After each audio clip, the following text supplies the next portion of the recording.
तो hello everyone, welcome back to channel. कैसे हो आप सब? आई होप सब बढ़िया होंगे, अपनी पढ़ाई काफी अच्छे से कर रहे होंगे। तो आज मैं लेकर आया हूँ आपके लिए क्लाउड कंप्यूटिंग की यूनिट 4 का लेक्चर 2। और इस लेक्चर में हम अपनी जो यूनिट 4 है वो खत्म कर देंगे। अगर आपने अभी तक क्लाउड कंप्यूटिंग की प्लेलिस्ट को चेकआउट नहीं किया है तो आपको डिस्क्रिप्शन में प्लेलिस्ट का लिंक मिल जाएगा, जाओ जल्दी से उसे चेकआउट करो। और जितना मैंने करवा दिया है कंप्लीट कर लो, ठीक है। मैंने मतलब जितना सिलेबस था वो पूरा टोटल कंप्लीट करा दिया यूनिट 4 के लेक्चर 1 तक। और 3 साल के जितने पीवाईक्यू उससे वो भी कंप्लीट करा दिए, ठीक है। तो आज हम यूनिट 4 कंप्लीट कर देंगे विथ 3 इयर्स पीवाईक्यू सॉल्यूशंस, ठीक है। तो हमारी यूनिट 4 का नाम है resources management and security in cloud. Lecture 1 में हमने रिसोर्सेज मैनेजमेंट देख लिया था पूरा। आज हम सिक्योरिटी इन क्लाउड कंप्लीट कर लेंगे, ठीक है। तो हमारे सब्जेक्ट कोड है KCS 713। हम इसी सब्जेक्ट कोड के सिलेबस को फॉलो कर रहे हैं, तो आपका अगर ये सब्जेक्ट कोड है तो आप ये वीडियो को देख सकते हो। और अगर आपका कोई भी टॉपिक मैच हो रहा है तब भी आप देख सकते हो, क्योंकि ये जो टॉपिक्स होते हैं ये तो यार सबके सेम ही होते हैं, है ना। तो चलो स्टार्ट करते हैं। हमारे कौन कौन से टॉपिक हम देखने वाले हैं। हम सिक्योरिटी ओवरव्यू देखेंगे, चैलेंजेस एंड जो हमारे गवर्नेंस है, ये हमारे तीनों साल आ चुके हैं पिछले, तो ये बहुत इंपॉर्टेंट है। और ये जो सॉफ्टवेयर है सर्विस सिक्योरिटी देखेंगे। और हम सिक्योर SDLC यानी कि सॉफ्टवेयर डेवलपमेंट लाइफ साइकिल देखेंगे, ये बहुत इंपॉर्टेंट है। क्वेश्चन आया था 2022-23 में AKTU में 10 मार्क्स में, तो इम्पोर्टेंट है ये। Virtual machine security, IAM cloud and cloud security standards बहुत सारे होते हैं, सारे देखेंगे। और एक हमारा क्वेश्चन आया था हनी पॉट्स क्या होते हैं और उसके टाइप्स 2021 एंड 22 में, तो इसे भी देख लेंगे, ठीक है। तो चलो स्टार्ट करते हैं। तो सबसे पहला हमारा टॉपिक आता है क्लाउड सिक्योरिटी ओवरव्यू। मतलब कि क्लाउड जो हमारा जो क्लाउड कंप्यूटिंग होती है, मतलब कि जहाँ पे हम सर्विसेज को ऑन डिमांड अवेलेबिलिटी पर लेते हैं, जो भी हमारे रिसोर्सेज होते हैं रिलेटेड टू इंटरनेट, उसे हम जब लेते हैं तो उसके लिए हमें कुछ सिक्योरिटी रखनी पड़ती है। मतलब कि अगर हम किसी से रिसोर्सेज ले रहे हैं या फिर कोई सर्विस ले रहे हैं, तो वहाँ पर हम अपना कुछ डेटा भी तो दे रहे हैं। तो वहाँ पर हमारा जो डेटा है वो कैसे सिक्योर रहेगा, हमारा जो सिस्टम है वो कैसे सिक्योर रहेगा, उसके लिए कुछ सिक्योरिटी सर्विसेज होती हैं जो कि हमें प्रोवाइडर्स और कुछ चीज़ें हमें भी रखनी पड़ती हैं, ठीक है। तो वही सब हम देखेंगे। So cloud security is a set of practices, tools, and procedures designed to protect cloud-based application data and infrastructure from both internal and external threats. So basically कुछ हमारी practices होती हैं, कुछ हमारे tools होते हैं, कुछ हमारे procedures होते हैं जो कि डिज़ाइन किए गए हैं क्लाउड बेस्ड एप्लीकेशंस को क्या करने के लिए, प्रोटेक्ट करने के लिए, या फिर क्लाउड बेस्ड डेटा या फिर क्लाउड बेस्ड इंफ्रास्ट्रक्चर को प्रोटेक्ट करने के लिए बनाए गए हैं, ठीक है। सो वही टूल्स और जो प्रैक्टिसेस हम पढ़ते हैं उसी को हम क्या कहते हैं, क्लाउड सिक्योरिटी कहते हैं, ठीक है। as organisation shift toward digital transformation, है ना। तो बेसिकली क्या है, बहुत सारे हमारे जो बिजनेसेस हैं, ऑर्गेनाइजेशन हैं, वो हमारी डिजिटल की तरफ मूव कर रही है, ठीक है। तो incorporating cloud based solutions services into, तो बेसिकली क्या है कि मतलब जो हमारी ऑर्गेनाइजेशन है वो सब किसका ज़्यादातर आजकल यूज़ कर रही है, क्लाउड बेस्ड सॉल्यूशंस और सर्विसेज का यूज़ कर रही हैं। तो उनके इंफ्रास्ट्रक्चर में ऐसा हो सकता है कि सिक्योरिटी चैलेंजेस देखने को मिले, तो हमें क्लाउड सिक्योरिटी का बहुत ज़्यादा इंपॉर्टेंस है ना। Cloud security helps them navigate these challenges to ensure the safety integrity of their data and operation. So cloud security उन मतलब कि ऑर्गेनाइजेशंस को हेल्प करता है कि उनका जो डेटा है वो इंटीग्रेट रहे, यानी कि जैसा पहले था वैसा ही रहे और सेफ रहे, ठीक है। मतलब कि कोई भी अनऑथोराइज एक्सेस ना कर पाए उसे, ठीक है। तो ये हमारा क्या था, क्लाउड सिक्योरिटी का एक ओवरव्यू था छोटा सा, जिससे आप ये समझ सकते हो कि क्लाउड सिक्योरिटी हमारी होती क्या है, ठीक है। समझ गए। चलो स्टार्ट करते हैं नेक्स्ट हमारा, जो कि 2021-22, 2022-23, 2023-24, यानी कि पिछले 3 साल में आया हुआ है। कौन आया हुआ है? सिक्योरिटी चैलेंजेस एंड गवर्नेंस, ठीक है। सो अब cloud environment grow more complex and interconnected. So हमारा जो क्लाउड इन्वायरमेंट है पहले बहुत बेसिक था, ठीक है। अभी जब हमने पहली यूनिट के अंदर हमने क्लाउड का जो क्या बोलते हैं इवोल्यूशन देखा था, उसके अंदर हमें पता लगा था कि हमारा जो क्लाउड कंप्यूटिंग है वो बहुत बेसिक से बहुत कॉम्प्लेक्स लेवल तक आ चुका है। आज के टाइम पे क्या है कि हमारा जो क्लाउड इन्वायरमेंट है बहुत ज़्यादा कॉम्प्लेक्स हो चुका है और बहुत सारे सिस्टम्स उसके अंदर आ चुके हैं। So these security challenges increases, तो यहाँ पर क्या होते हैं, हमारे जो सिक्योरिटी चैलेंजेस हैं वो भी बढ़ जाते हैं। Requiring strong governance strategies to maintain control over security practices and compliance. So देखो यहाँ पर क्या है कि हमारे चैलेंजेस भी बढ़ जाते हैं। तो हम क्या पढ़ेंगे, सिक्योरिटी चैलेंजेस को पढ़ेंगे कि हम जब सिक्योरिटी क्लाउड सिक्योरिटी लाते हैं तो उसमें कौन कौन से चैलेंजेस हमें फेस करने पड़ते हैं। और हम इस उसके लिए हमें क्या करना पड़ता है, हमें स्ट्रॉन्ग गवर्नेंस की ज़रूरत है, यानी कि हमें स्ट्रॉन्ग स्ट्रैटेजीज़ की ज़रूरत है, जिससे कि हम जो चैलेंजेस हैं, उन्हें कम कर पाएँ, ठीक है? तो चलो सबसे पहले हम देखते हैं सिक्योरिटी चैलेंजेस कौन-कौन से होते हैं क्लाउड कंप्यूटिंग के अंदर, ठीक है? तो देखो सबसे पहला होता है हमारा डेटा ब्रीचेस, ठीक है? तो cloud environment store large volume of sensitive data, ये तो आप सबको पता है, making them attractive target for cyber attackers. और इसी की वजह से हमारा जो डेटा है वो ब्रीचेस भी हो सकता है, लाइक हमारा जो डेटा है वो लीक भी हो सकता है, ठीक है? मतलब कि हमारा जो क्लाउड इन्वायरमेंट है वो बहुत हाईली अमाउंट में जो हमारा डेटा है वो स्टोर करता है। तो जब जहाँ पर भी हैकर्स वगैरह को ना हाईली अमाउंट में डेटा स्टोर दिखता है, तो वहीं पर वो अटैक करते हैं, ठीक है? तो ये हमारा पहला हो गया सिक्योरिटी चैलेंज। नेक्स्ट देखते हैं। नेक्स्ट है हमारा क्या, डेटा लॉस। हमारा जो डेटा है वो लॉस भी हो सकता है। डेटा ब्रीच में क्या हो रहा था कि हमारा जो डेटा है वो अनऑथोराइज या फिर किसी गलत पर्सन के पास एक्सेस जा रहा था।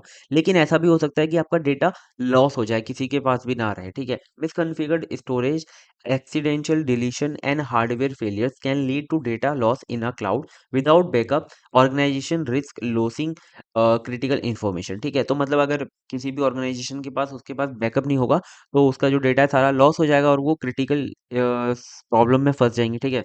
और लैक ऑफ विजिबिलिटी। अब लैक ऑफ विजिबिलिटी क्या होता है, cloud resources are often access outside the organisation's local network, making it hard for IT teams to monitor who is accessing. So basically क्या है कि क्लाउड जो रिसोर्सेज होते हैं उसे ओवर द इंटरनेट मल्टीपल लोग उसे यूज़ कर सकते हैं। ऐसा ज़रूरी नहीं है कि लोकल नेटवर्क से ही एक्सेस कर पाएँ, उसे लोकल नेटवर्क के बाहर से भी लोग एक्सेस कर पाते हैं, ठीक है? तो इसी वजह से जो आईटी टीम होती है उसके लिए बहुत हार्ड हो जाता है पता लगाना कि जो हमारा जो यूज़र है वो ऑथराइज़ है या अनऑथराइज़ है, ठीक है? सो ये हमारा क्या होता है, लैक ऑफ विजिबिलिटी होता है। ये भी बहुत बड़ी प्रॉब्लम क्रिएट कर सकता है क्योंकि अनऑथराइज़ जो यूज़र है वो एक्सेस कर सकता है। फिर आता है हमारा मल्टी टेनेंसी रिस्क, ठीक है? सो जो हमारे पब्लिक क्लाउड होते हैं, वो पब्लिक क्लाउड हमारे सबके लिए अवेलेबल होते हैं। तो वहाँ पर क्या होता है, बहुत सारे पीपल्स आ जाते हैं जो कि उसे एक्सेस कर रहे होते हैं या फिर यूज़ कर रहे होते हैं पब्लिक क्लाउड को। तो वहाँ पर क्या होता है, सिक्योरिटी के बहुत सारे इश्यूज़ आ सकते हैं क्योंकि वहाँ पर कोई भी एक्सेस कर पा रहा है पब्लिक क्लाउड को, ठीक है? नेक्स्ट होता है हमारा एक्सेस मैनेजमेंट।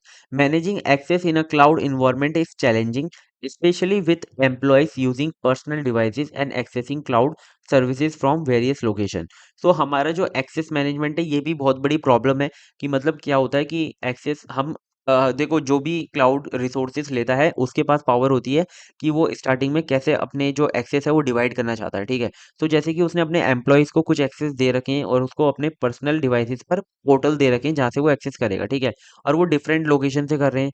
तो वहाँ पर थोड़ी-सी दिक्कत आती है कि कैसे लोकेशन वगैरह हर जगह से जो हमारा क्लाउड रिसोर्सेज हैं वो एक्सेस हो पाएँ, ठीक है?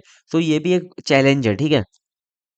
फिर आता है हमारा misconfiguration. Many cloud security incident अगर ड्यू टू मिसकॉन्फ़िगर्ड रिसोर्सेज। अगर हमारे रिसोर्सेज को अच्छे से कॉन्फ़िगर्ड ही नहीं किया जाएगा, तो हमारे जो रिसोर्सेज हैं वो बड़े सिक्योरिटी के प्रॉब्लम्स में आ सकते हैं, ठीक है? तो कॉन्फ़िगरेशन भी बहुत ज़रूरी है, ठीक है? अब आता है हमारा advance threat and insider attacks. तो देखो ये सब तो हमारे ऐसे जो चैलेंजेस थे वो क्या हमारी वजह से हो सकते हैं या फिर जो मल्टीपल ज़्यादा लोग यूज़ कर रहे हैं तब हो सकते हैं, ठीक है? लेकिन जो हमारे एडवांस थ्रेट और इनसाइडर अटैक्स होते हैं ये होते हैं हमारे जब हैकर जब अटैक करता है, ठीक है? तो जैसे हमारा डीडोस अटैक होता है, इसमें क्या होता है कि हैकर बॉट्स बनाकर या फिर स्पैम कर कर की वेबसाइट पे बहुत ज़्यादा ट्रैफ़िक भेज देता है या फिर जो आप सिस्टम यूज़ कर रहे हो उसपे बहुत ज़्यादा ट्रैफ़िक भेज देता है। जो आपका क्या होता है वहाँ पर डिनायल ऑफ सर्विस आ जाता है, यानी कि वो रिस्पॉन्स करने से मना कर देता है, ठीक है? मतलब कि सर्वर बंद हो जाता है। फिर आता है रैनसमवेयर, इनसाइडर थ्रेट्स। तो ये भी कुछ हमारे टाइप्स हैं अटैक्स के जो आपने साइबर सिक्योरिटी में भी पढ़े होंगे और ज़्यादा इन्हें पढ़ने की ज़रूरत नहीं है, बस नाम याद रखो, ठीक है? तो ये थे हमारे क्या कुछ चैलेंजेस जो कि हमारे क्लाउड सिक्योरिटी के अंदर आते हैं, ठीक है? सो आई होप आपको ये सारे चैलेंजेस समझ में आ गए होंगे, है ना? चलो देखते हैं नेक्स्ट, सिक्योरिटी गवर्नेंस इन क्लाउड कंप्यूटिंग। सो देखो ये हमारे जो चैलेंजेस हैं उन्हें हम कैसे ओवरकम कर पाएँ, कौन-कौन सी स्ट्रैटेजीज़ होती हैं, वो हम देखेंगे इसके अंदर, ठीक है? सो security governance involve establish policies, procedures and standard to manage and protect cloud environment effectively। so यहाँ पर जो सिक्योरिटी गवर्नमेंट है उसके अंदर क्या क्या चीज़ें आती हैं, कौन कौन सी पॉलिसीज हैं, कौन से प्रोसीजर्स हैं, कौन से स्टैंडर्ड हैं जिनको हम यूज़ करके जिनको हम मैनेज करके हमारे जो क्लाउड इन्वायरमेंट है उसे हम प्रोटेक्ट कर सकते हैं, ठीक है? सो नेक्स्ट सबसे पहला क्या है, पॉलिसी डेवलपमेंट, ठीक है। तो define and document clear security policy specific to cloud environment covering data protection, access management and incident response. ये बेसिकली किसके लिए है, क्लाउड जो हमारे सर्विस प्रोवाइडर्स होते हैं ना उनके लिए है, कि अपनी जो पॉलिसी है वो डिफाइन करो, उसे डॉक्यूमेंट करो सबसे पहले, जिसके अंदर क्या क्या चीजें मेंशन होनी चाहिए, कि डेटा प्रोटेक्शन कैसे होगा, एक्सेस मैनेजमेंट कैसे होगा, इंसिडेंट रिस्पॉन्स कैसे होगा, ये सारी चीजें भी मेंशन होनी चाहिए, ठीक है। फिर आता है हमारा आइडेंटिटी एंड एक्सेस मैनेजमेंट, जिसे हम आगे अच्छे से और पढ़ेंगे। तो यहाँ पर मैं एक थोड़ा सा ओवरव्यू दे देता हूँ। इम्प्लीमेंट आईएम, मतलब कि आप आइडेंटिटी एंड एक्सेस मैनेजमेंट को क्या करो, इम्प्लीमेंट करो। Who has access the cloud resources, मतलब कि सारा डेटा रखो कि कौन आपके क्लाउड रिसोर्सेज को एक्सेस कर सकता है, और जो भी बंदा एक्सेस कर रहा है वो कितना उसे एक्सेस कर सकता है, उसे किस लेवल का जो एक्सेस है वो नीड है या फिर उसे दे रखा है ना। These include multi factor authentication लगाओ, रेगुलर एक्सेस रिव्यू, मतलब कि हमेशा एक्सेस करते रहो जब भी मतलब कि रेगुलर रिव्यू करते रहो या फिर मॉनिटर करते रहो अपने सिस्टम को, कि कोई भी उसमें दिक्कत ना आए, ठीक है। और मल्टी फैक्टर ऑथेंटिकेशन का तो मतलब आपको पता ही होगा, ठीक है। सो देखो ये हो गया हमारा आईएएम। नेक्स्ट आता है हमारा डेटा प्रोटेक्शन एंड इंक्रिप्शन, ठीक है। ये हमारे कुछ क्या है, गवर्नेंस है basically. So data protection and encryption basically हमारा जो डेटा है उसे हमेशा इनक्रिप्ट फॉर्म में रखो, ठीक है। जिससे कि हमारा जो डेटा है या फिर जो हमारा सेंसिटिव डेटा है वो हमारा कहीं पर भी अनऑथोराइज एक्सेस के यूजर के हाथ में ना जाए, ठीक है। यानी कि मतलब कि कोई भी उसे देख नहीं पाएगा जब इनक्रिप्टेड फॉर्म में रहेगा, और इसकी जो की है, इनक्रिप्शन की है, उसे भी सिक्योरली रखो, ठीक है। नेक्स्ट आता है हमारा इंसिडेंट रिस्पॉन्स एंड रिकवरी। अगर कोई इंसिडेंट हो जाता है, लाइक आपका डेटा लॉस हो गया या फिर किसी अनऑथोराइज एक्सेस के पास चले गया, तो उसके लिए रिस्पॉन्स कैसा रहेगा और उसकी रिकवरी कैसे रहेगी वो भी मेंशन करके रखो, उसके लिए प्लान बना के रखो, ठीक है। ट्रेनिंग एंड अवेयरनेस, तो मतलब कि आप कुछ मंथली या फिर कुछ टाइम के बाद आप ट्रेनिंग एंड अवेयरनेस के प्रोग्राम कराते रहो, जिससे कि जो आपके एम्प्लॉयज हैं उन्हें एजुकेशन मिले, जो आपके स्टैक होल्डर्स हैं उन्हें अवेयरनेस मिले, कि आपकी जो क्लाउड सिक्योरिटी की बेस्ट प्रैक्टिसेस हैं वो कौन कौन सी हैं, जिससे कि वो परफॉर्म करें और कोई भी गलत एक्शन ना लें। मतलब देखो ज़्यादातर जो डेटा लॉस होता है या फिर जो दिक्कतें आती हैं वो ज़्यादातर ह्यूमन एरर की वजह से आती हैं, ठीक है। तो ह्यूमन एरर ना हो, ह्यूमन एरर जो है वो बहुत ज़्यादा रिड्यूस हो, ठीक है। सो यही जो ट्रेनिंग एंड अवेयरनेस से हम ये कर सकते हैं, ठीक है। सो ये क्या है, कुछ सिक्योरिटी गवर्नेंस है, ठीक है। सो मैंने तो देखो सारे आपको समझा दिए, एक बार प्लीज रीड कर लेना, तो आपको एक और बार समझ में आ जाएंगे, ठीक है। ये ज़्यादा मतलब कि ऐसे हैं कि बहुत इजी है, इसके लिए मैं ज़्यादा डीप में जाके नहीं पढ़ा रहा हूँ, ठीक है ना। सो हमारा नेक्स्ट टॉपिक आता है software as a service security, ठीक है। सो देखो software as a service security हम जो हमारा ऐसे SaaS है, हमने सर्विस ऑफ क्लाउड कंप्यूटिंग में देखा था। सो इसके अंदर मतलब कि जो सॉफ्टवेयर एज अ सर्विस हमारी जो सर्विस है उसके अंदर सिक्योरिटी कैसे लगाई जाती है, कि मतलब हमारे जो सॉफ्टवेयर्स हैं जो कि क्लाउड इन्वायरमेंट पर हैं वो कैसे सिक्योर रहें, है ना, वही हम देखने वाले हैं। तो देखो जैसे कि हमारी गूगल ड्राइव है या फिर हमारी जो शीट डॉक जितना भी हमारा गूगल का जो वर्क स्पेस है वो सब हमारा क्या है, सॉफ्टवेयर एज सर्विस के अंदर आता है, ठीक है। सो यहाँ पर क्या है, सिक्योरिटी कैसे मेंटेन होती है वह समझाता हूँ, ठीक है। So SaaS security focus on securing application delivered by the cloud, ठीक है, where user access software hosted by third party provider over the internet, ठीक है। सो जैसे कि गूगल ने कर रखे हैं अपने एप्स लॉन्च, वो वैसे ही क्या है कि थर्ड पार्टी जो प्रोवाइडर्स हैं वो प्रोवाइड कराते हैं आपको जो सॉफ्टवेयर्स हैं और आप उसे ओवर द इंटरनेट एक्सेस करते हो, ठीक है। With SaaS providers manage the infrastructure platform and software, ठीक है। तो ये जो हमारे प्रोवाइडर्स होते हैं लाइक गूगल है वो मैनेज करते हैं, ठीक है, अपने जो इंफ्रास्ट्रक्चर है और प्लेटफॉर्म है और जो सॉफ्टवेयर हैं वो सब कौन मैनेज करते हैं, प्रोवाइडर्स ही मैनेज करते हैं। But security responsibility are often shared with between the providers and the customer. लेकिन जो सिक्योरिटी की बात करें तो वो जो सिक्योरिटी जो है वो प्रोवाइडर्स और कस्टमर दोनों के बीच में शेयर्ड होती है, मतलब कि दोनों के लिए बराबर होती है सिक्योरिटी का जो वो जो रीजन होता है, ठीक है। सो अब इसकी इंपॉर्टेंस क्या है, देखो छोटी सी इंपॉर्टेंस देख लो, ये मैं पॉइंट इसके लिए रखता हूँ इंपॉर्टेंस, बेनिफिट्स, डिसएडवांटेजेस, जिससे कि आप पेपर में लिख कर आ सको अच्छे से, ठीक है, जिससे कि आपके पास डेटा हो। तो हमारा जो सर्विस सॉफ्टवेयर एज सर्विस जो सॉल्यूशंस हैं ऑफर करते हैं organization flexible, scalable and easily accessible tools to enhance productivity. So हमारे जो देखो सॉफ्टवेयर एज सर्विस सिक्योरिटी के लिए हमने कुछ सॉल्यूशंस रखे हैं जो कि हमारे जो ऑर्गेनाइजेशंस हैं उन्हें फ्लेक्सिबली, स्केलेबली एंड इजीली एक्सेस करने के लिए एक्सेसिबल टूल्स हमने रखे हैं, जिससे कि जो उनकी प्रोडक्टिविटी है वो एनहेंस रहे और उनकी जो सिक्योरिटी पे ज़्यादा वो मतलब दिमाग वगैरह ना लगे, उनका जो प्लेटफॉर्म, उनका जो सॉफ्टवेयर है वो सिक्योर है, ठीक है। ये हमारी थोड़ा-सा इम्पोर्टेंस हो गई, ठीक है। सो अब कि ऐसे सिक्योरिटी चैलेंजेस कौन-कौन से हैं? सबसे पहला है हमारा अकाउंट टेक ओवर, है ना? मतलब कि ऐसा हो सकता है कि आपने जैसे अकाउंट बना रखा है, जैसे कि आपका जो जीमेल है, वो आपने एक अकाउंट बना रखा है, अपना ड्राइव का जो अकाउंट है, वो आपका टेक ओवर हो सकता है। लाइक कोई किसी और के पास इन्फॉर्मेशन चली गई आपकी और लाइक आपके पास मल्टी फैक्टर ऑथेंटिकेशन वगैरह नहीं है और उसने आपका जो है वो एक्सेस ले लिया, तो आपका जो अकाउंट है वो टेक ओवर हो सकता है। डेटा लॉस हो सकता है, लाइक आपका कोई डेटा है वो लॉस हो सकता है। अभी हमारा कोई एक शीट थी वो डिलीट हो गई थी, पता भी नहीं चला मतलब कैसे डिलीट हो गई। सो ऐसे डेटा भी आपका लॉस हो सकता है। फिशिंग्स हो सकती हैं, लाइक कोई लिंक वगैरह पे आपने गलत क्लिक कर दिया, वहां से आपका डेटा है वो लीक हो गया, या फिर आपका जो अकाउंट है वो कोई और किसी और के पास एक्सेस चले गया उसका। डिनाइल ऑफ सर्विसेज, ये जो फिशिंग और अकाउंट टेक ओवर है ये बहुत होता है, यूट्यूब के अंदर बहुत होता है, लाइक बहुत लोग हैक कर लेते हैं अकाउंट्स। डिनाइल ऑफ सर्विसेज हो सकता है, लाइक बहुत सारे जो बॉट्स वगैरह या स्पैम करके आपकी जो सर्विसेज हैं, सर्वर हैं, उन्हें डाउन कर सकते हैं। तो ये क्या है, कुछ हमारे सिक्योरिटी चैलेंजेस हैं सॉफ्टवेयर एज अ सर्विस के अंदर, ठीक है। अब है हमारा जो बेस्ट प्रैक्टिसेस हैं, जिससे कि हम अपने जो चैलेंजेस हैं उन्हें ओवरकम कर सकते हैं, इन्हें हम कम कर सकते हैं बेस्ट प्रैक्टिसेस का यूज करके, ठीक है।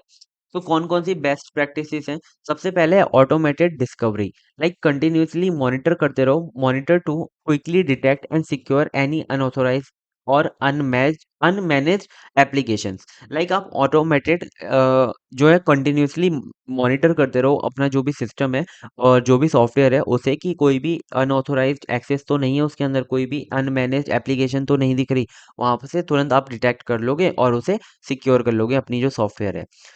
यूजर एजुकेशन, लाइक अपने जो यूजर्स हैं उन्हें ट्रेन करो, है ना, उन्हें ट्रेन करो उन एम्प्लॉयज को, और उन्हें बताओ कि आप अपने जो ह्यूमन एरर्स हैं कैसे कम कर सकते हो, कौन कौन सी प्रैक्टिसेस हैं उन्हें मतलब कर सकते हो, और जो भी आप गलत कर रहे हो उसे बता सकते हो कि वो गलत कर रहा है, ठीक है। तो जैसे कि ना, अब अगर मुझे पता नहीं होगा कि लाइक मुझे अपने रिकवरी ईमेल डालना है अपने जो अकाउंट के अंदर, या फिर रिकवरी फ़ोन नंबर डालना है, जिससे कि अगर मेरा जो अकाउंट है वो हैकर के थ्रू हैक भी कर लिया जाता है, तो मैं अपनी रिकवरी ईमेल वगैरह से उसे रिट्रीव कर सकता हूँ, ठीक है। सो अगर मुझे वो चीज़ें पता ही नहीं होंगी तो मैं कैसे उसे इंसर्ट वगैरह करूँगा, ठीक है। सो यूज़र एजुकेशन बहुत ज़रूरी है। स्ट्रॉन्ग ऑथेंटिकेशन, लाइक आप मल्टी फैक्टर ऑथेंटिकेशन का यूज़ कर सकते हो कि जिससे आपका जो अकाउंट है वो हैक ही ना हो। डेटा इंक्रिप्शन का आप यूज़ कर सकते हो, लाइक अपना जो डेटा है जितना भी उसे इनक्रिप्ट कर सकते हो, जिससे कि पता ही ना चले किसी को। तो ये हमारे कुछ क्या है बेस्ट प्रैक्टिसेस हैं, और इनको है ना आप अपने आप भी लिखकर बनाकर आ सकते हो। मतलब अगर आपको पता है ना कि गूगल के अंदर लाइक जो भी आप सॉफ्टवेयर या सर्विस आप यूज़ करते हो उसके अंदर कौन कौन सी चीज़ें आप दे आपको लगता है कि होनी चाहिए और जो है, ठीक है, तो आप उनको लिखकर आ सकते हो, ठीक है। तो ये हमारे क्या हो गया, सॉफ्टवेयर एज़ अ सर्विस जो सिक्योरिटी था वो टॉपिक खत्म हो गया। अभी तक तो पूछा नहीं गया, वैसे पूछा जा सकता है मेरे हिसाब से, इस बार शायद पूछ ले। तो मैंने आपको 10 नंबर का तो कंटेंट प्रोवाइड करा दिया है। अब देखो इतना हो गया, अब इसके बाद आप बेनिफिट्स डिसएडवांटेजेस आप अपने आप लिख सकते हो। लाइक आप बेनिफिट्स में लिख सकते हो कॉस्ट इफेक्टिव है और ईज़ी टू यूज़ है, और बहुत सारी चीज़ें आप लिख सकते हो। और आप डिसएडवांटेजेस में भी चीज़ें लिख सकते हो अपनी तरफ से, ठीक है। नेक्स्ट आता है हमारा 2022-23 में एकेटीयू में पूछा गया था क्वेश्चन कि describe the secure software development life cycle. ये जो हमारा टॉपिक है, ऐसे सिलेबस में अलग से मेंशन नहीं है, लेकिन ये जो टॉपिक है हमारा सिक्योरिटी गवर्नेंस के अंदर ही आता है, ठीक है। तो उससे ये क्वेश्चन आया गया है, describe the secure software development life cycle with need diagram, ठीक है।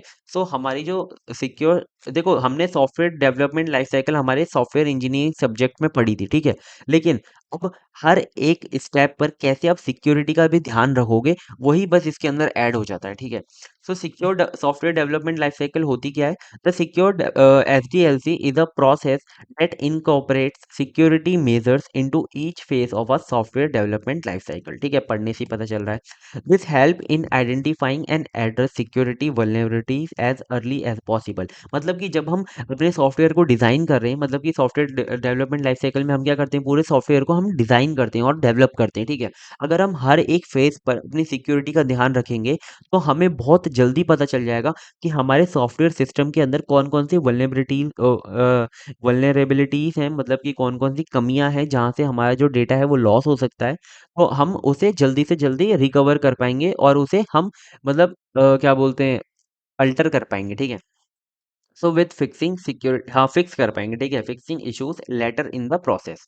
तो देखो यही हमारी क्या होती है, सिक्योर डेवलपमेंट लाइफ साइकिल होती है, यही नहीं होती है। अभी हम बताते हैं फेसेस कौन-कौन से होते हैं। तो देखो यहाँ पर हमारे 6 फेजेस होते हैं, बिल्कुल एसडीएलसी की तरह। पहला होता है हमारा रिक्वायरमेंट एनालिसिस, दूसरा होता है हमारा डिज़ाइन, तीसरा होता है हमारा development, testing, deployment and maintenance. ठीक है? सो ये आप डायग्राम देख लेना, ये आप बना के आ जाना। ऐसे भी बना सकते हो, लाइक आप सर्कुलर में भी बना सकते हो, लाइक आप यहाँ पर एक बनाओ, यहाँ पर एक बनाओ, ऐसे सर्कल में आप बना सकते हो। ठीक है? तो ये हमारा डायग्राम हो गया। अब हम इसके बारे में देख लेते हैं। रिक्वायरमेंट एनालिसिस में क्या होगा कि आपको आइडेंटिफाई करना है सिक्योरिटी रिक्वायरमेंट्स को based on businesses and technical needs. जो भी आपका बिजनेस है, जो भी आपके टेक्निकल नीड्स हैं, उनके बेसिस पर आपको आपको पता लगाना है कि आपकी जो सिक्योरिटी रिक्वायरमेंट्स है वो कौन-कौन सी हो सकती है। ठीक है? फिर आपको क्या करना है, प्लान को डिजाइन करना है। Plan the software structure and define security controls. मतलब आप अपने लाइक एक्सेस कंट्रोल किस-किस को क्या-क्या रखने वाले हो, वो आप यहाँ पर प्लान कर सकते हो, है ना? आइडेंटिफाई पोटेंशियल वल्नरेबिलिटी, यहाँ पर आपको जो ये यार वल्नरेबिलिटीज़ हैं जो है आपकी, वो यहाँ पर सबसे ज़्यादा पता लग जाती हैं, जो भी होने वाली हैं आपके सिस्टम के अंदर, जब आप सिस्टम को डिज़ाइन कर रहे होते हो, ठीक है? फिर आता है आपका डेवलपमेंट। यहाँ पर आप कोडिंग की पार्ट कर रहे होंगे, तो implement security best practices in coding. Like यहाँ पर आपको जो आपकी कमियां थी वो पता लग गई, तो आप उनको कैसे ओवरकम कर सकते हो, यहाँ पर आप सिक्योरिटी के बेस्ट जो प्रैक्टिसेस हैं यहाँ पर इम्प्लीमेंट कर सकते हो। फिर जो आपके इम्प्लीमेंट हो गए, फिर आप उसे अच्छे से क्या करो, टेस्ट करो। ठीक है? यहाँ पर जो फोर्थ आता है आपका, आता है testing. Perform various security testing, like vulnerability scanning आप कर सकते हो कि कोई वल्नरेबिलिटी तो नहीं है आपके सिस्टम के अंदर, to identify flaw before development. ठीक है? कि कोई अगर कोई कमी है तो वो डेवलपमेंट डिप्लॉयमेंट से पहले ही पता चल जाए आपको, जिससे कि आपके डिप्लॉयमेंट में बाद में दिक्कत ना आए। ठीक है? जिससे कि आपका खर्चा और ज्यादा बढ़ने वाला है। ठीक है?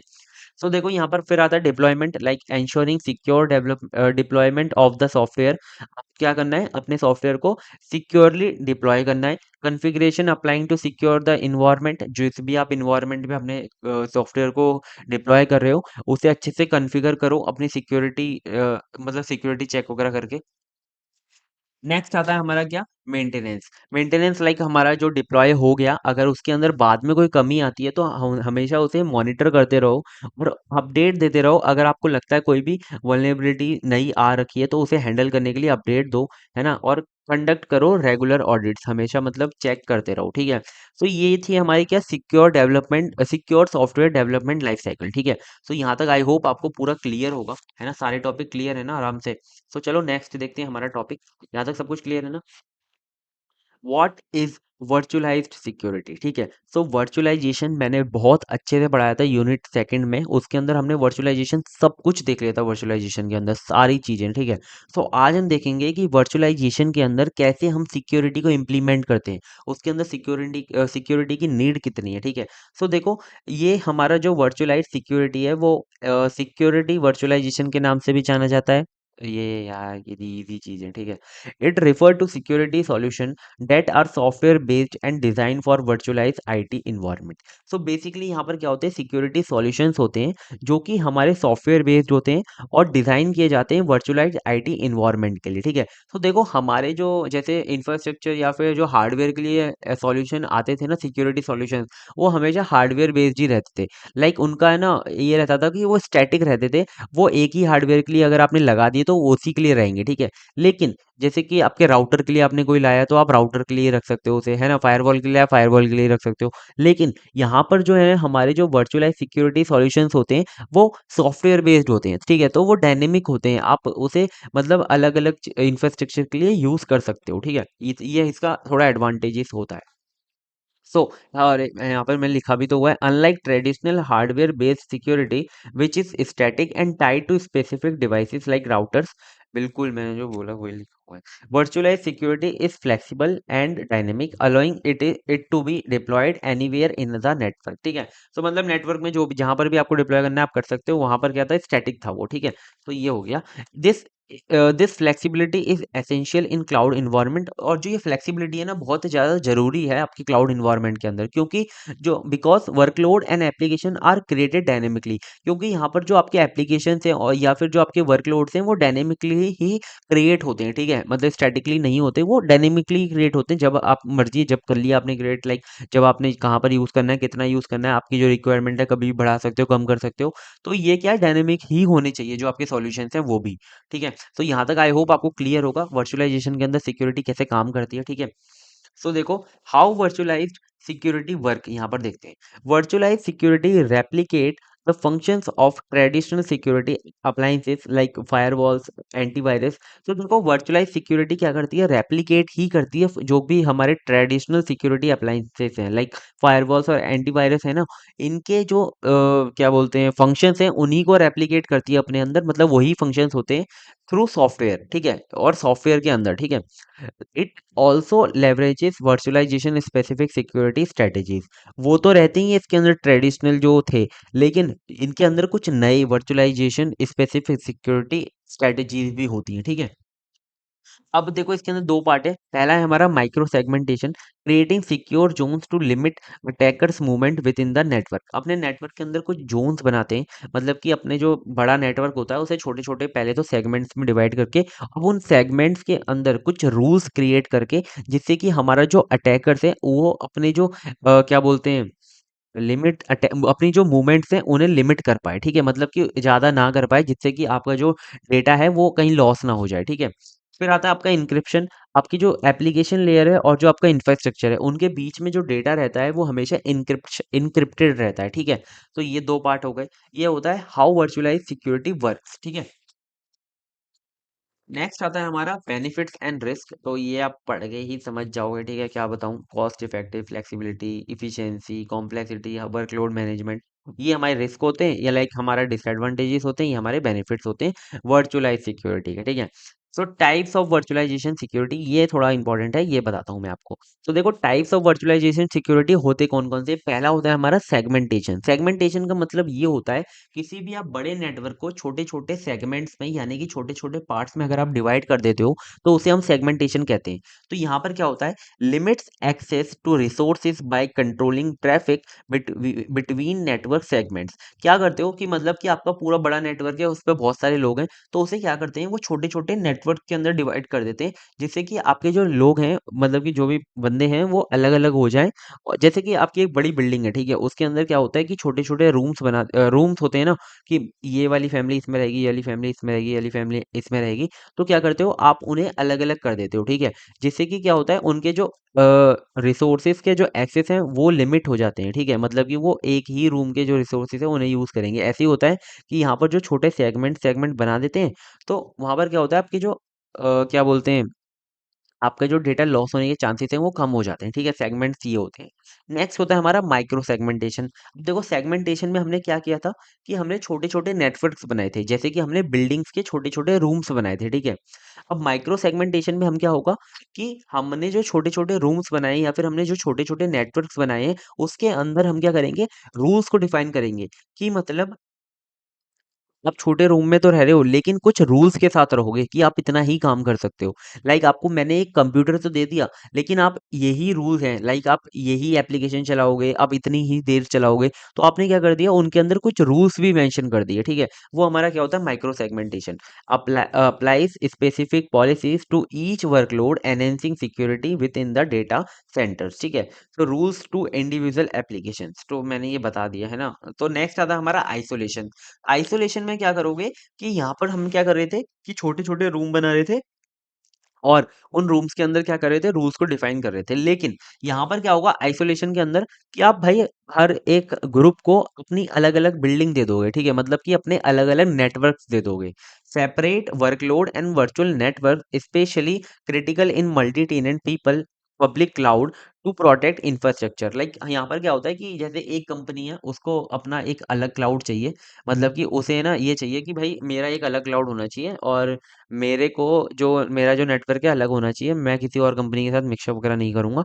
तो उसे एक अलग आइसोलेट कर दिया गया, ठीक है। तो सबको अलग अलग आइसोलेट करने को ये वाला टाइप होता है। तो देखो ये हमारे 3 टाइप हैं वर्चुअलाइजेशन सिक्योरिटी के। अगर जैसे पहला सेगमेंटेशन है वो थोड़ा बेसिक है, नेक्स्ट हमारा थोड़ा और एडवांस है, और उससे एडवांस ये है, ठीक है। तो ये हमारे 3 टाइप हैं, मैंने आपको बहुत सिंपल एग्जांपल से समझा दिए, वो एग्जांपल दिमाग में रखना, और ये जो नाम है वो दिमाग में रखना, और समझा के आ जाना, ठीक है। तो आपको याद रहेगा। बिल्डिंग के एग्जांपल से समझो, एक हमने बिल्डिंग बड़ी है, उसके अंदर छोटे छोटे रूम बना दिए, उसका मतलब क्या है? सेगमेंटेशन। उन छोटे छोटे रूम्स के अंदर हमने कुछ रूल्स डिफाइन कर दिए, वो हमारा माइक्रो सेगमेंटेशन, ठीक है। अब जो हमने अब यहाँ पर क्या था, हर एक फैमिली के लिए एक एक रूम बनाए थे। वैसे ही हम क्या करेंगे, अब एक एक ग्रुप के लिए, ठीक है, एक मतलब पूरे हमने एक फैमिली के लिए, पूरे खानदान के लिए एक हमने पूरी बिल्डिंग बना दी, ठीक है। तो वो हमारा आइसोलेशन हो गया, ठीक है, सबको अलग अलग कर दिया। तो ये हमारा क्या होगा, टाइप्स ऑफ वर्चुअलाइजेशन सिक्योरिटी। तो ये भी टॉपिक हमने खत्म कर दिया। अभी तक तो आया नहीं है, देखते हैं आगे आता है कि नहीं। नेक्स्ट आता है हमारा क्लाउड आईएएम। ये हमने छोटा सा अभी पढ़ा था सिक्योरिटी गवर्नेंस के अंदर, कि कैसे आइडेंटिटी एंड एक्सेस मैनेजमेंट होता क्या है, ठीक है। तो cloud identity and access management मुझे लगता है इस बार आ सकता है, इंपॉर्टेंट टॉपिक है और अच्छा टॉपिक है, ठीक है। So cloud identity and access management refers to the processes, tools and policies that allow organizations to manage who has access, who can access to there, can आएगा यहाँ पे, हाँ कैन आएगा, who has access, who can access to their cloud based resources and applications, ठीक है। So basic सी बात है कि आइडेंटिटी एंड एक्सेस मैनेजमेंट ये बताता है कि प्रोसेसेस, टूल्स एंड पॉलिसीज, ठीक है। ये जो हमारे प्रोसेसेस हैं, टूल्स एंड पॉलिसीज हैं, कौन कौन कौन से हैं जो कि ऑर्गेनाइजेशन को अलाउ करते हैं कि उनके जो सिस्टम्स हैं, उनके जो रिसोर्सेज हैं, कौन कितने यूज कर पाता है, ठीक है, कितने यूज कर सकता है, ठीक है। मतलब कि ऑर्गेनाइजेशन चाहती है कि मेरे ये जो एम्प्लॉइज़ हैं, वो इतना ही चीज़ें यूज़ कर पाएँ, मेरे जो मैनेजर्स हैं, वो थोड़ा ज़्यादा चीज़ें यूज़ कर पाएँ, ठीक है? तो सीईओ और ज़्यादा चीज़ें यूज़ कर पाए, तो ये एक्सेस कैसे देंगे, वो हमारे किसके अंदर आ जाते हैं? क्लाउड आईएएम में आ जाते हैं, ठीक है? So it helps to control and monitor users access to ensure that only authorized individual और system can perform specific task और access sensitive data within a cloud environment, ठीक है। सो यही हमारा जो क्लाउड आईएएम है, कंट्रोल करता है, मॉनिटर करता है यूजर के एक्सेस को, कि हमारा जो ऑथोराइज्ड यूजर है या फिर ऑथोराइज्ड सिस्टम है, वही परफॉर्म कर पाए स्पेसिफिक टास्क, ठीक है, जो भी हम मतलब जो भी टास्क वो जो ऑथोराइज है करने के लिए, ठीक है। सो बेसिक सी बात है, आप समझ गए होंगे, ठीक है। अब हमारे की कंपोनेंट्स कौन कौन से होते हैं क्लाउड आईएएम के अंदर? पहला होता है हमारे रिसोर्सेज, जिसको लोग एक्सेस करेंगे। दूसरा होता है परमिशंस, की मतलब इसके अंदर हम डिफाइन करते हैं कौन कितने रिसोर्सेज को एक्सेस कर सकता है। फिर आते हैं हमारे रोल्स, मतलब कि हम इसके अंदर क्या करते हैं कि ऑथोराइज्ड यूजर्स के रोल्स को हम डिफाइन कर देते हैं, कि एम्प्लॉय इतना काम करेगा, मैनेजर इतना काम करेगा, मतलब इतना रिसोर्स एक्सेस करेगा, मैनेजर इतना रिसोर्स एक्सेस करेगा, हमने रोल्स के अंदर डिफाइन कर दिया। अब आते हैं हमारे ग्रुप्स, ठीक है। मतलब कि हम क्या करते हैं यहाँ पे, a collection of user with similar permissions, ठीक है। लाइक हमारे बहुत सारे एम्प्लॉइज हैं जिनके पास सिमिलर परमिशंस हैं, ठीक है, तो उनका हम एक ग्रुप बना देंगे। तो वो किसके अंदर आ जाएंगे? ग्रुप के अंदर आ जाएंगे, ठीक है। हमारे अगर मल्टीपल मैनेजर्स हैं, उनका हम एक ग्रुप बना देंगे, वो एक अलग अलग ग्रुप हम यहाँ पे डिफाइन कर देंगे, ठीक है। फिर आते हैं हमारे मेंबर्स, जो हमारे एक्चुअल यूजर्स होते हैं, ठीक है, मतलब कि जो भी आपके सॉफ्टवेयर हैं उन्हें यूज कर रहे हैं, वो हमारे मेंबर्स के अंदर अंदर आ जाते हैं, ठीक है। तो देखो ये हमारे क्या है, की कंपोनेंट्स है क्लाउड आईएएम के। तो देखो जो क्वेश्चन आएगा वो आपको ऐसे आएगा कि क्लाउड आईएएम को डिफाइन करो, ठीक है। तो वहां पर आप ये सारी चीजें लिख कर आ सकते हो। सबसे पहले आपने यहाँ पर ओवरव्यू दे दिया पूरा कि क्लाउड आईएएम होता क्या है। आपने कुछ उसके कंपोनेंट्स, की कंपोनेंट्स को डिफाइन कर दिया। मैंने तो यहाँ पे काफी छोटे में डिफाइन कर रखा है, आप इसे और ज्यादा डिफाइन करके आ सकते हो, ठीक है। फिर आप मैंने यहाँ पे थोड़े से कुछ बेनिफिट्स लिख रखे हैं। आपने वो डिफाइन कर दिया, लाइक सिक्योरिटी है, ग्लोबल एक्सेसिबिलिटी है, कोई कहीं से भी एक्सेस कर सकता है, कॉस्ट इफेक्टिवनेस है। अगर यही चीज़ आप किसी और मतलब चीज़ से लेने जाओगे तो ज़्यादा महंगी पड़ेगी, लेकिन ये सस्ते में आपका काम करवा देगा। ऑटोमेशन है, लाइक इसमें जो आपका जो मॉनिटरिंग है वो हमेशा चलती रहेगी ऑटोमेटिकली। तो ये हमारे कुछ इसके बेनिफिट्स हो गए। कुछ आप डिसएडवांटेजेस अपनी तरफ से लिख सकते हो, लाइक थोड़ा इसको इंटीग्रेट करना कॉम्प्लेक्स है ना, ये सब चीज़ें अपनी तरफ से लिख सकते हो, ठीक है। अब हमारी best practices of cloud IAM, ठीक है, ये हमारी बेस्ट प्रैक्टिसेस हैं, ठीक है।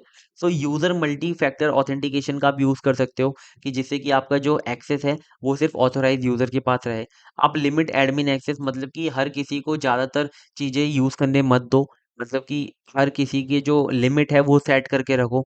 मॉनिटर कंटिन्यूअसली, आपका जो ऑटोमेटिकली मॉनिटर तो हो रहा है उसे हमेशा क्या करो, कंटिन्यूअसली मॉनिटर करते रहो कि कोई अगर अनऑथोराइज यूजर भी एक्सेस कर लेता है तो वो तुरंत डिटेक्ट हो और तुरंत ही हम क्या कर सकें, अपने सिस्टम को सिक्योर कर सकें, ठीक है।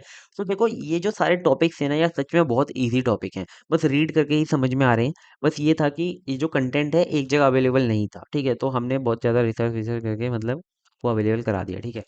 अब आता है हमारा क्लाउड सिक्योरिटी स्टैंडर्ड्स, ठीक है। सो देखो यहाँ पर हमने ना कुछ हमारे जो क्लाउड प्रोवाइडर्स, जो सर्विस प्रोवाइडर्स हैं, वो कुछ सिक्योरिटी स्टैंडर्ड्स को फॉलो करते हैं, और यूजर्स भी, जो हम लोग हैं मतलब कस्टमर्स हैं, वो भी कुछ सिक्योरिटी स्टैंडर्ड्स को फॉलो करते हैं, जिससे कि हमारी जो सिक्योरिटी है वो भाई मेंटेन रहती है, ठीक है। So it provide a detail framework that organization must follow to in order to secure their cloud environments। तो देखो यहाँ पर क्या होता है, हमें कुछ फ्रेमवर्क्स मिलते हैं, लाइक हमें कुछ रूल्स, या फिर जैसे कि हमारा कॉन्स्टिट्यूशन है ना, वो हमारा एक फ्रेमवर्क है जिसे कि हमें भाई फॉलो करना ही है। ऐसे ही यहाँ पर हमें कुछ फ्रेमवर्क्स मिलते हैं, ऑर्गेनाइजेशंस को मतलब मिलते हैं, जो कि वो लोग फॉलो करते हैं अपने क्लाउड इन्वायरमेंट को सिक्योर करने के लिए, ठीक है। These standards focus on various aspects like privacy, data protection, secure configurations, offering clean roadmap for business to operating in a cloud, ठीक है। तो ये सब तो पढ़ के ही समझ में आ रहा है। अब हमारे कौन-कौन से सिक्योरिटी स्टैंडर्ड्स हैं वो हम देखते हैं। देखो वैसे बात करें तो सिक्योरिटी स्टैंडर्ड्स बहुत सारे हैं, लाइक 15-20 बहुत सारे होंगे, ठीक है। लेकिन हम कुछ कॉमन सिक्योरिटी स्टैंडर्ड्स हम देखेंगे जो कि एग्जाम्स में पूछे जा सकते हैं, ठीक है। तो देखो आईएसओ स्टैंडर्ड, आईएसओ स्टैंडर्ड हम क्या क्या होता है पहले देखते हैं। आईएसओ 27001 जो है हमारा क्लाउड कंप्यूटिंग में यूज होता है। This information security management standard offer a framework for managing information security risk and control, ठीक है। सो ये हमें एक फ्रेमवर्क प्रोवाइड कराता है, जिसके अंदर किस चीज का फ्रेमवर्क प्रोवाइड कराता है, for managing information security risk and control, ठीक है। इंफॉर्मेशन सिक्योरिटी के रिस्क एंड कंट्रोल को कैसे मैनेज किया जाएगा, वो हमें कौन प्रोवाइड करा रहा है, इसका फ्रेमवर्क कौन प्रोवाइड कराता है, आईएसओ 27001, ठीक है। आईएसओ 27017 ये क्या है, हमारा अपग्रेड वर्जन था हमारा आईएसओ 27001 का। बस आपको इतनी ही इन्फॉर्मेशन चाहिए, इसकी ज्यादा ज्यादा डीप में नहीं जाना है, ठीक है। बस आपको क्या करना है, इनका नाम याद रखना है यार, क्योंकि 2 नंबर में क्या होता है, डायरेक्टली आपको बोलता है डिफाइन आईएसओ स्टैंडर्ड्स, ठीक है। तो आपके ये 2 स्टैंडर्ड होते हैं, आपने दोनों लिख कर आने हैं, ठीक है। अब हमारा नेक्स्ट क्या आता है, पीसीआई डीएसएस। आप बोलोगे यार नाम थोड़े डिफिकल्ट हैं, बट देखो पीसीआई डीएसएस हमारा इसका फुल फॉर्म होता है payment card industry data security standards, ठीक है। तो आपको नाम से ही पता चल रहा है, जो पेमेंट के रिलेटेड जो हमारे फ्रेमवर्क होगा या फिर जो स्टैंडर्ड्स होंगे वो इसके अंदर डिफाइन किए गए होंगे। Essential for businesses handling credit card data, ठीक है। सो ऐसे बिजनेस के लिए बहुत इंपॉर्टेंट है जो कि क्रेडिट कार्ड डेटा को हैंडल करते हैं। PC PCI DSS ensure that cardholder information is processed, stored and transmitted securely। तो ये हमें ये बताता है कि आपके आपके पास जो भी कार्ड डिटेल्स आती हैं, इंफॉर्मेशन आती है यूजर की, वो प्रोसेस्ड, स्टोर्ड और ट्रांसमिट जो होगी वो बिल्कुल सिक्योरली होगी, ठीक है। मतलब कि आप उसमें से कोई भी भाई डिटेल वगैरह अपने पास नहीं रख सकते, सब कुछ सिक्योरली होगा, ठीक है।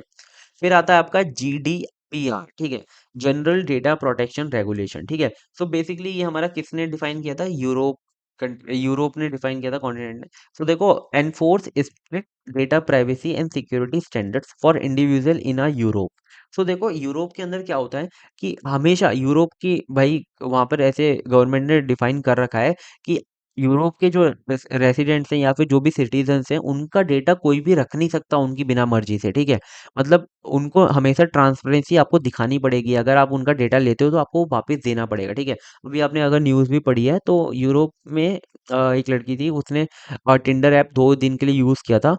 उसने वो जब अपने जो टिंडर ऐप को डिलीट कर दिया फ़ोन से, तो उसने भाई कंपनी को 3-4 बार मेल करके अपना जितना भी डेटा उन्होंने स्टोर किया था, वो सारा वापस मँगा लिया, ठीक है। मतलब कि वहाँ पर ये है कि आप भाई अपना जो डेटा है, वो किसी को भी नहीं, मतलब कि अपनी बिना मर्ज़ी के कोई भी उसे नहीं रख सकता, ठीक है। अगर आप चाहते हो कि अब मेरा डेटा कोई भी नहीं रखे, तो आप भाई बिल्कुल ऐसा मना मना कर सकते हो वहाँ पर, ठीक है। तो यही है कि यूरोप के सिटीजन का कोई भी डेटा भाई नहीं रख सकते आप उनकी बिना मर्जी के। Europe resident data must including data protection and transparency, ठीक है। मतलब ये हर एक एप्लीकेशन हर एक सिस्टम के लिए वैलिड है कि मतलब कोई भी सिस्टम हो यूरोप के सिटीजन्स वगैरह का डेटा नहीं रख सकते, ठीक है। NIST होता है हमारा national institute of standard and technologies. तो देखो ये AKTU 2023-24 में आया था, मतलब छोटे पार्ट में आया था। यूएस सिक्योरिटी गाइडलाइंस है ये हमारी कुछ, जो कि यूएस ने, मतलब कि यूनाइटेड स्टेट ने पब्लिक करी हैं, जिसे पब्लिश करी हैं, जिस जो कि हमें फॉलो करनी पड़ती हैं, ठीक है। मतलब वहाँ पे जो है सारे सिस्टम जो भी बनते हैं, सॉफ्टवेयर बनते हैं, वो फॉलो करते हैं इन्हें, ठीक है।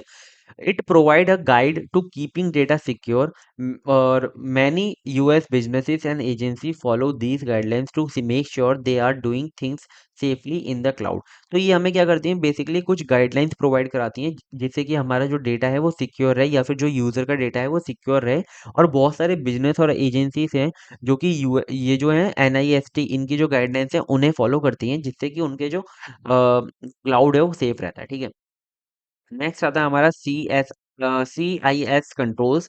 The centre for internet security provides a list of best practices that companies can follow to improve security in the cloud. So CIS हमारे कंट्रोल्स कुछ हमारी बेस्ट प्रैक्टिसेस की लिस्ट हमें प्रोवाइड कराते हैं, जिसमें हमारे कुछ ऐसी प्रैक्टिसेस होती हैं जिससे कि हमारा जो क्लाउड है वो हमेशा सेफ रहता है, ठीक है।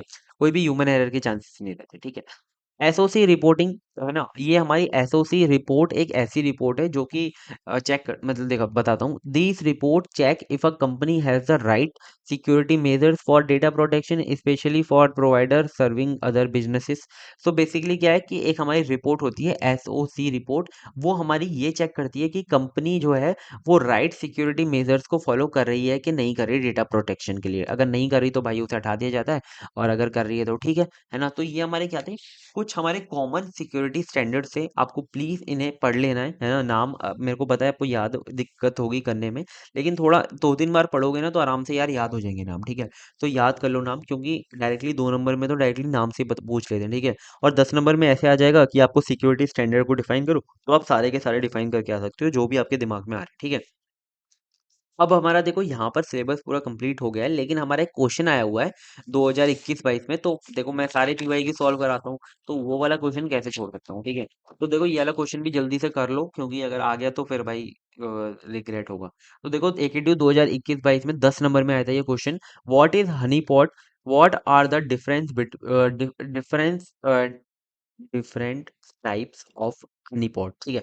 सो हनी पॉट होता क्या है, उसके डिफरेंट टाइप्स कौन कौन से हैं वो हम देखेंगे। तो हनी पॉट बेसिकली नाम से आपको पता चल रहा है कि शहद का डब्बा, ठीक है, शहद का डब्बा वही हमारा हनी पॉट है, बिल्कुल उसी की तरह है, ठीक है। सो हनी पॉट एक हमारा ट्रैप होता है बेसिकली। हनी पॉट हमारा जो हमारे सॉफ्टवेयर डेवलपर्स होते हैं वो एक हनी पॉट रखते हैं, मतलब कि एक ऐसा ट्रैप रखते हैं जिससे कि अटैकर आकर उसके अंदर फंस जाए, और जो अटैकर है उसे ऐसा लगे कि भाई उसने जो सॉफ्टवेयर है उसे हैक कर लिया है, लेकिन वो उसके अंदर क्या हो गया है, ट्रैप के अंदर फंस गया है, ठीक है, जो कि पता चल जाता है सॉफ्टवेयर डेवलपर्स को, ठीक है। सो ऐसा वो कुछ होता है, ठीक है। सो चलो पढ़ते हैं। A honey pot is a cyber security tool that acts like a trap for hackers, ठीक है। हैकर्स के लिए क्या होता है, ट्रैप होता है। It looks like a real part of a companies computer system but it actually fake and carefully monitor, ठीक है। मतलब कि एक ऐसा यूआई बनाया जाता है जो कि बिल्कुल कंप्यूटर के सिस्टम की तरह लगता है, बिल्कुल कंपनी के सिस्टम की तरह लगता है, लेकिन वो क्या होता है, फेक होता है, और उसे हमेशा मॉनिटर किया जाता है कि जैसे ही हैकर आए उसके अंदर फंसे तो हम उसे पता लगा पाए, ठीक है। The goal is to attract hackers, हमारा गोल क्या होता है कि हम हैकर्स को अट्रैक्ट करें। Watch what they do, learn how they are try to break in, ठीक है। बेसिकली क्या है कि उससे हम क्या सीखते हैं, मतलब कि वो जैसे कि हमने यूआई बनाया जहाँ पर हैकर आएगा और एक्सेस करेगा, उसे लॉगिन करेगा, अगर उसे डेटा मिल गया तो वो अंदर चले जाएगा, ठीक है। तो जैसे अब हैकर पता लग गया कि भाई डिटेक्ट हो गया है, तो उसे क्या करते हैं, ऑब्जर्व करते हैं कि हैकर कौन कौन से ऐसी चीजें करता है, कौन कौन से ऐसे एक्शन परफॉर्म करता है जिससे कि हमें, मतलब कि आगे हम ऐसी चीजें बना सकें उसे वो हैकर ब्रेक ना कर पाए, ठीक है। उससे सीखने की कोशिश करते हैं, ठीक है। This help security teams understand new threats, spot attackers early and keep them away from a real system, ठीक है। तो ये हमारा होता है हनी पॉट। ये हमने आई होप आपको मैंने पूरा अच्छे से समझा दिया, ओवरव्यू दे दिया हनी पॉट का। अब हम टाइप्स देखते हैं। तो देखो 2 बेस्ड पर टाइप हमारे क्लासिफाई हैं। पहला है हमारा based on why they are used, हाँ, हमारा किसके लिए यूज हो रहा है वो, ठीक है। पहला होता है हमारा research honey pots, used to study hackers and learn their methods. These honeypots help security experts understand new attacks techniques and create strong defense. तो हमारा जो रिसर्च हनीपॉट का जो हनीपॉट जो हमारा टाइप है हनीपॉट का, वो हमारा इसके लिए यूज होता है कि हैकर्स को हम स्टडी कर पाएं और न्यू जो उनकी मेथड है उन्हें हम लर्न कर पाएं, और जिससे हम जो अपनी नई जो नए डिफेंस हैं वो तैयार कर पाएं, जैसे कि new technique hacker hacker use करेगा, ठीक है। मतलब कि स्टडी के लिए यूज होता है। नेक्स्ट आता है हमारा प्रोडक्शन हनी पॉट। ये हमारा कंपनीज यूज करती हैं रियल अटैकर को कैच करने के लिए। They protect actual system by drawing attackers away from valuable data, ठीक है। ये मतलब रियल हैकर्स को कैच करता है, ठीक है। अब आता है हमारा, ये हमारा हो गया कि क्या था हमारा, वाई दे आर यूज, ठीक है, based on why they are use. अब आता है हमारा based on how much interaction they allow hackers, ठीक है। मतलब कितना हैकर्स का इंटरेक्शन अलाउ करते हैं हम लोग, ठीक है। पहला आता है हमारा लो इंटरेक्शन हनी पॉट। ये हमारा बहुत बेसिक लेवल का होता है। These pretend to be simple system like just a login page and can catch basic attacks, ठीक है। तो मतलब एक बेसिक सा हनी पॉट बनाना कि बस हमने लॉगिन पेज बना दिया, कोई भी सिस्टम हमने रेप्लिकेट नहीं किया, बस हमने क्या किया, लॉगिन पेज बना दिया, और जैसे ही उसके अंदर लॉगिन हुआ हमें पता चल गया कि हैकर ने लॉगिन कर लिया, ठीक है। और वो हमें पता लगा लिया, बस हमें उससे बस पता लग जाता है, उससे कुछ सीखने को नहीं मिलता, ठीक है। नेक्स्ट आता है हमारा medium interaction honey pot. These offers more realistic but limited function like part of a server. They can show more details about what the hacker is trying to do. तो यहाँ पर क्या होता है, आपको थोड़ा सा पार्ट आप मतलब रेप्लिकेट करके हैकर्स को दे देते हो, कि जिससे कि हैकर को ऐसा लगे कि भाई वो असलियत में सिस्टम के अंदर घुस चुके हैं, ठीक है। सो वहाँ पे आपको ये होता है कि थोड़ा ज़्यादा सीखने को मिलता है, ठीक है। लेकिन यहाँ पर भी लिमिटेड फंक्शन दिए जाते हैं हैकर को, ठीक है। नेक्स्ट आता है हमारा हाई इंटरेक्शन हनी पॉट। यहाँ पर क्या होता है, आप पूरा का पूरा जो अपना सिस्टम है उसे ही रेप्लिकेट कर देते हो। These are very detail and act like a real system allowing hacker to explore more, ठीक है। मतलब कि इससे भी ज़्यादा आप हैकर को देते हो कंट्रोल, कि वो और ज़्यादा एक्सेस कर पाए और एक्सप्लोर कर पाए, ठीक है। They reveal a lot about hacker methods but must be closely watched to ensure the hacker does not use them to harm other system, ठीक है। मतलब कि ये क्या होता है, बहुत ज़्यादा हैकर को देता है भाई लाइबिलिटी यूज़ वगैरह करने की, लेकिन यहाँ पर क्या है, आपको क्लोजली वॉच भी करना होता है कि भाई उससे उस इंफॉर्मेशन से कि कहीं आपका हैकर दूसरे सिस्टम को कहीं परेशान ना कर दे, हार्म ना कर दे, ठीक है। तो ये हमारे क्या थे, टाइप्स थे हनी पॉट्स के, ठीक है। तो यहाँ पर हमारी जो यूनिट 4 है कंप्लीट होती है। यहाँ पर हमारी पूरी यूनिट 4 कंप्लीट हो गई। जितना मैंने आपको टॉपिक बताए थे मैंने सारे आपको पढ़ा दिए, और इससे ज़्यादा पढ़ने की कोई ज़रूरत नहीं है। जितना मैंने आपको बताया है वो उतना बहुत है। सारे सिलेबस के आपको जो टॉपिक थे वो बता दिए, उसके साथ जितने भी पीवाईक्यू के अंदर क्वेश्चन आए थे वो भी करा दिए, ठीक है। सो इतना तो भाई आराम से आपके 70 प्लस तो बन जाएंगे, ठीक है। तो चलो ठीक है, bye, thank you so much and all the best for your exams. अगर आपने अभी तक यार चैनल को सब्सक्राइब नहीं किया है तो प्लीज़ चैनल को सब्सक्राइब कर लो, और वीडियो को लाइक भी कर देना, और एक्सप्लेनेशन कैसा लगा कमेंट करके प्लीज़ बताना, ठीक है। सो बाय बाय, मिलते हैं किसी नेक्स्ट वीडियो में, and take care, all the best for your exam.